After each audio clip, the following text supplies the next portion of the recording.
A mystery strike has hit a commercial tanker in the Strait of Hormuz, heightening fears over maritime security after renewed U.S. economic pressure on Iran. The vessel was reportedly struck by an unidentified projectile near Oman's coast, triggering a fire that was later extinguished. All crew members were reported safe as authorities began an investigation. The incident comes as Trump's sanctions move threatens to deepen the U.S.-Iran confrontation, raising questions over whether a brief lull in hostilities is giving way to another escalation. Amid the America-Iran war, a commercial tanker was struck by an unidentified projectile while transiting the strategically vital Strait of Hormuz. The impact started a fire aboard the vessel, but the blaze was later brought under control and extinguished, according to the UK Maritime Trade Operations Centre. Iran International reported details of the tanker fire on August 27, citing the UKMTO advisory issued after the incident. All crew members aboard the tanker were reported safe and accounted for, with no environmental damage immediately recorded following the strike. Authorities are investigating the circumstances of the incident, while ships navigating the strait have been advised to remain alert and transit with caution. UK Maritime Trade Operations has also urged vessels in the area to immediately report suspicious activity to its watchkeepers and regional maritime authorities. Traffic through the Strait of Hormuz has reportedly remained below pre-war levels this week, reflecting continued concern among shipping companies over the risk of fresh attacks. The United States has sought to escort vessels along the Omani side of the strait, as Washington attempts to reassure commercial shipping and preserve movement through the key energy corridor. Last week, a separate attack on a cargo vessel passing through the waterway reportedly killed a crew member, underlining the continuing danger to civilian shipping.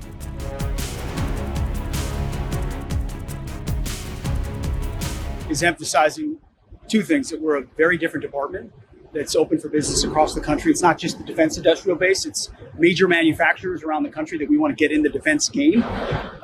When you can do commercial and you can do scale and you can do it well, we need you at the Department of War. And secondly, to underscore how important the generational investment in our $1.5 trillion budget is. The president's completely committed to it, and we believe between now and even before the election, but also through a lame duck, that we will get every dime of that. And the reason we've focused so much on it is this moment requires it. The nature of the threat around the world, the deferred maintenance previously, if you look under the hood, I don't know what the previous administration was actually doing. And so we're having to reinvest and restart the economic engine, the defense industrial base, at speed, at scale. Everything I talked about on that stage is real. It's a main effort. If we want to stay ahead of our adversaries, we've got to have companies like this one moving faster. And we've got to open the aperture for even more companies. So thanks for coming out to Oshkosh as an example, and we'll be doing a lot more Arsenal of Freedom events. I'll take a few questions. I had a question on Iran. Just can you give us the lay of the land? What's our current posture right now with our overseas operations? And what do you hope this threat of economic sanctions will do to Iran? Well, it's great to see the Treasury Secretary today. We've been in full coordination with him on the economic fury and all the pressure that he can bring to bear. And we know that Iran can't handle it. Ultimately, their economy is in a spiral. They also know that we control the Strait of Hormuz, that our blockade is ironclad, and that oil is flowing through, ultimately. And you've seen some of the numbers. Iran can't run anything through. We can. The world economy realizes that. And so they made a big bet on controlling it, and they can't. The devastating things our military did to their Navy and their ability to sense and see and radars and missiles, they still have some capabilities, but it's nowhere near what it was at all. And so we could protect the shipping going through the straits, and allowing oil to flow. More economic pressure only ensures that Iran really has the only choice they have is to come to the table and actually talk about their nuclear program, which is what the president has demanded. Is it fair to say kinetic strikes are on a pause right now, or do you? No. If we need to use kinetic strikes, we'll use them.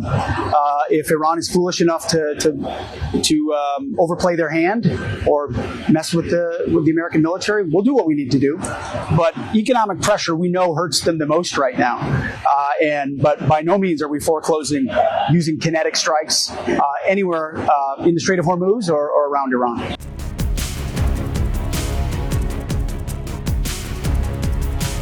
Tehran plans to use revenue linked to the Strait of Hormuz to strengthen its armed forces and military infrastructure. An Iranian MP has proposed distributing Hormuz revenue between the country's military and the Iranian population. Iranian MP Ghaysam Ravanbakhsh said 40% of the revenue could go to the armed forces, while 60% would support Iranian welfare. The lawmaker said the proposed Hormuz revenue plan would serve Iran's national interests. Meanwhile, Iran and Oman are reportedly preparing to issue a joint statement concerning the Strait of Hormuz. The statement is reportedly expected to outline a new passage separate from the existing southern route through the strait.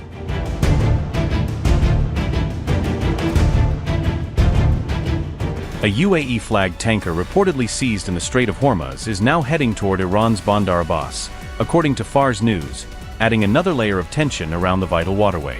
Fars News reported that Iranian forces intercepted the tanker in the northern corridor of the Strait of Hormuz, although the circumstances surrounding the reported interception remain unclear. The vessel was initially listed as heading toward Jebel Ali in the UAE, but its reported course later changed toward Iran's Bandar Abbas. The tanker was reportedly seized over alleged violations of Iranian maritime regulations, according to reports, though the specific violation has not been publicly detailed. Fars news agencies report read, and I quote, "The seized Emirati tanker, which was intercepted in the northern corridor of the Strait of Hormuz, has changed course toward Bandar Abbas."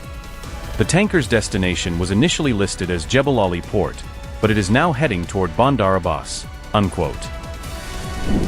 The reports remain unconfirmed, with Iranian media yet to provide complete information about the vessel, its crew, or the exact circumstances surrounding the alleged seizure.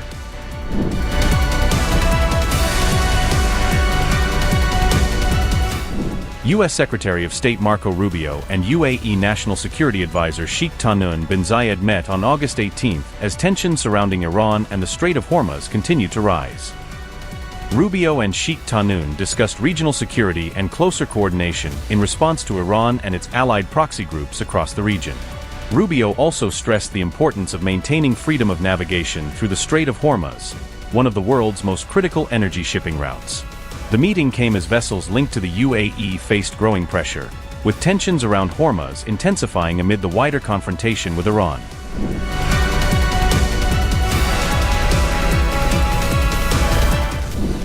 News of the reported tanker seizure quickly rattled oil markets, with Brent crude rising above $91 a barrel as traders reacted to the latest disruption threat.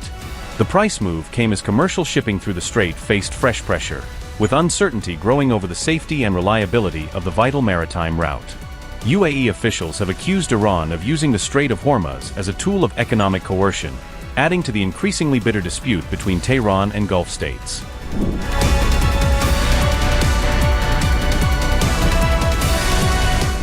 Only 5 tankers were recorded exiting the Strait of Hormuz with their AIS signals transmitting on August 15, according to Reuters, citing CLR data, highlighting the growing disruption to shipping.